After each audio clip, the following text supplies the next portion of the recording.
Well, this was a day where KTM bared their teeth as they bid for an 18th straight victory in the bikes. Defending champion Matthias Vorkner claimed the stage victory.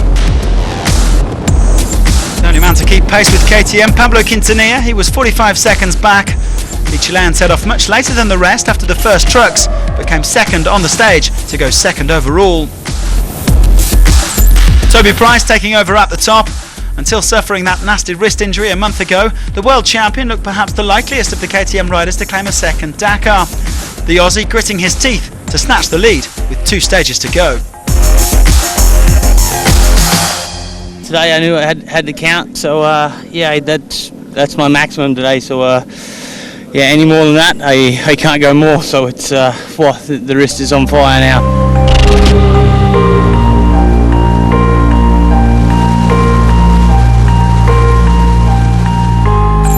In his Mini, Carlos Sainz found the treacherous dunes on the Super Ica too much. The defending champion had started at a fair old lick and was leading at waypoint 2, but he needed a lot of help to get going again. It has not been Sainz's rally.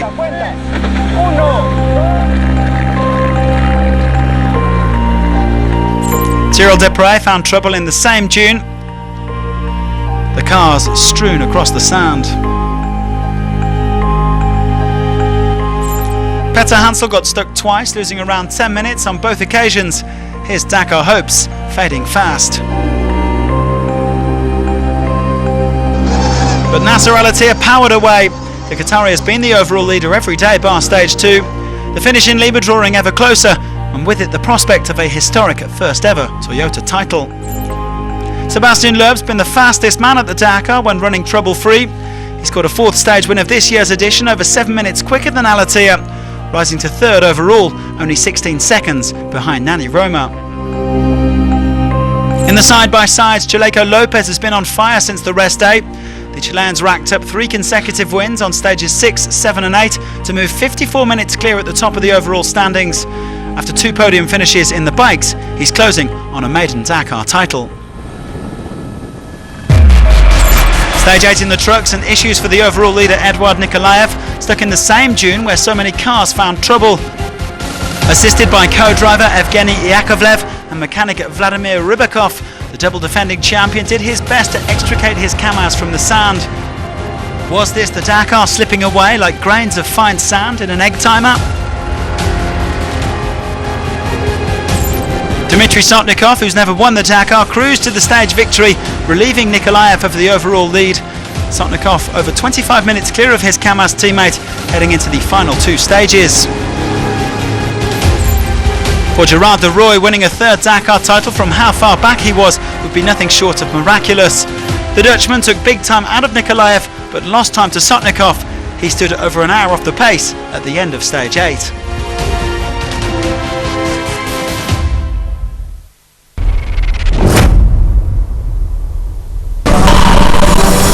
Max Hunt and Harry Hunt.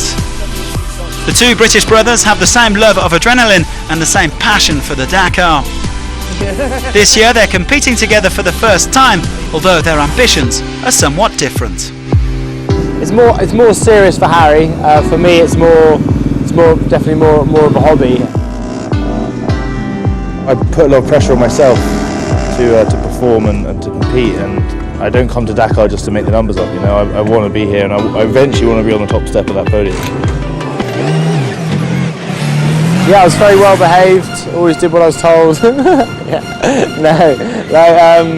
Yeah, there's always competition with me and Harry. Harry, yeah, it's brilliant. It's great fun growing up with a brother like Harry, because we're always doing stupid stuff, and we're very competitive between ourselves as well. You know, when we're at home and I'm on a quad or in a buggy and he's on his motorbike, we're so competitive. 2 wheels for one, 4 for the other. Max looking to survive in the original by Motul class. Harry targeting a good result in his very competitive Peugeot. When Harry gets on the bike, he normally has a massive crash, but, but he's unstoppable in the car, and so we kind of went probably for the best. We went our separate ways.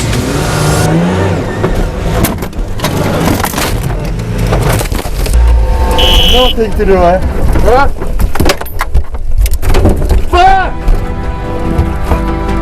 we were talking about it, and he said I might do Malimoto, and then he just went and did it, and I was amazed by that. So I think if Harry had the chance to do Malimoto, he'd be all over it. He'd love it. I think he loves the idea of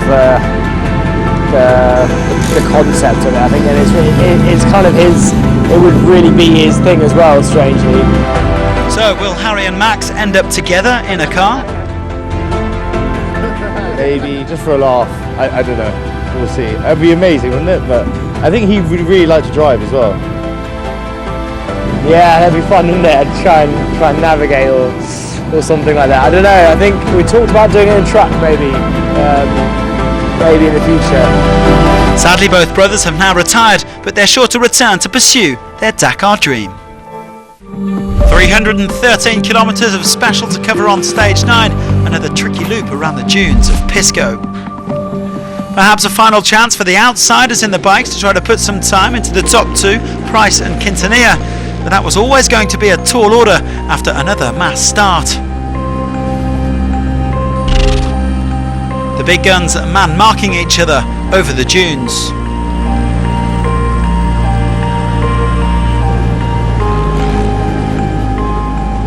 A memorable day for Frenchman Michael Metsch as he claimed his first Dakar stage win, but it was game over for his compatriot Adrian van Beveren.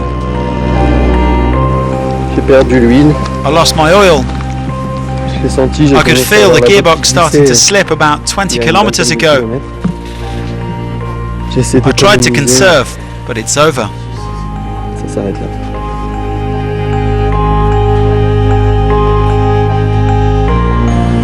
Distress for Van Beveren, but Price getting the job done in the dunes. The Aussie a second shy of Quintanilla on the stage, heading into the final day with an advantage of 1 minute and 2 seconds.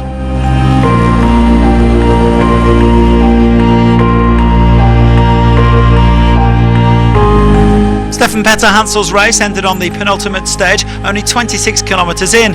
His co-driver David Castera had to be taken to hospital in the Peruvian capital Lima, suffering with a back injury. This the first Dakar that Petter Hansen and Castera had done together. Well, David had his nose in the road book, which is often the case. He didn't have time to brace himself, and it was a violent impact. Competing as a private entrant for PH Sport, Loeb scooped 4 stage wins. He was on course for a 5th until transmission issues on stage 9. I'm fed up, completely fed up. I've had enough. Nani Roma took 2nd on the stage, despite his co-driver Alex Haro Bravo suffering with broken ribs. A 3rd stage victory of Dakar 2019 going to Alatia, who led Roma by over 50 minutes going into the final day. Toyota set for a historic first victory. Chaleco Lopez still on course for his first Dakar title in the side-by-side category. The Chilean with almost an hour in hand before stage 10. Eduard Nikolaev drove like a man possessed on the penultimate stage, reclaiming the overall lead from Kamaz's teammate Dmitry Sotnikov, the double defending champion with over 28 minutes to take into the final day. A final 112 kilometre special in the dunes around Pisco before heading back to Lima. Quintanilla had to go for it as he looked to make up that minute on Price, but the Chilean suffered a spectacular crash.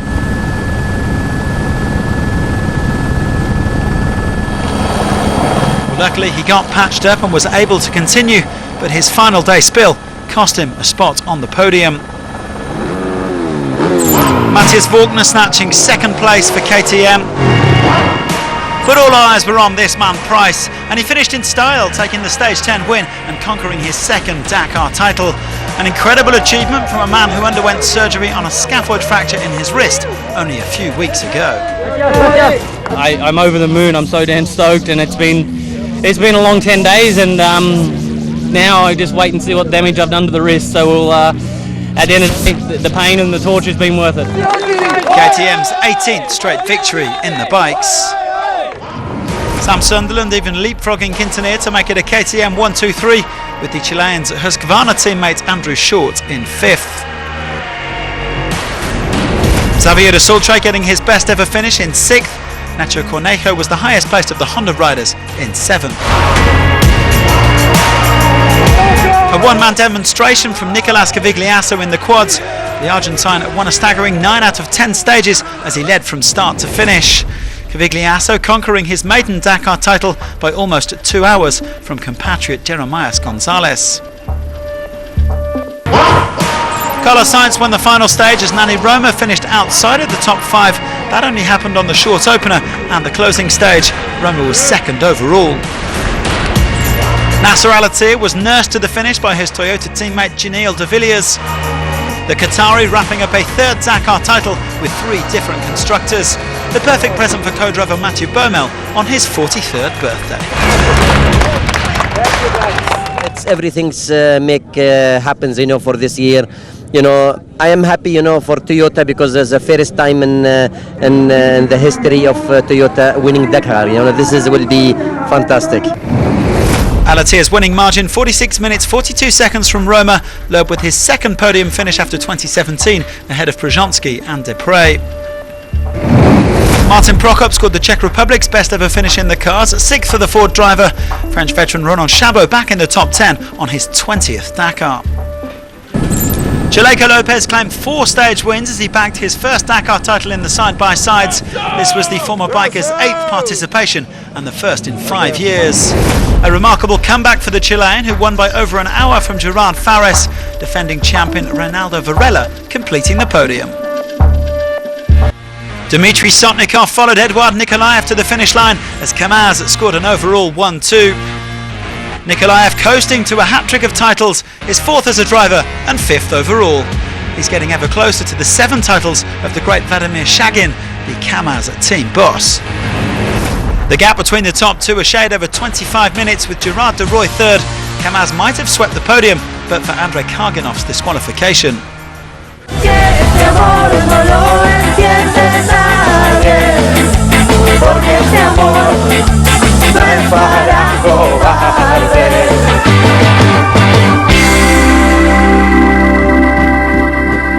Para, no se dio duro.